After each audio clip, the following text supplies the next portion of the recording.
আগামী নির্বাচন অন্তর্বর্তী সরকারের অধীনেই হবে, তত্ত্বাবধায়ক সরকারের অধীনে হওয়ার সুযোগ নেই বললেন জামাত ইসলামের আইনজীবী অ্যাডভোকেট শিশির মনির। তত্ত্বাবধায়ক সরকার ফেরাতে চতুর্থ দিনের আপিল শুনানিতে তিনি একথা বলেন।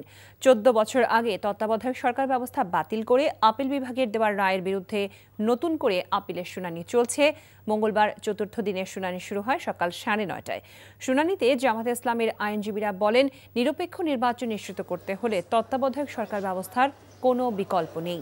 নির্বাচনকালীন তত্ত্বাবধায়ক সরকার ব্যবস্থা বাতিলের রায়ের বিরুদ্ধে প্রধান বিচারপতি ডক্টর সৈয়দ রিফাত আহমেদের নেতৃত্বাধীন 7 সদস্যের আপিল বিভাগের পূর্ণাঙ্গ বেঞ্চে শুনানি হয়।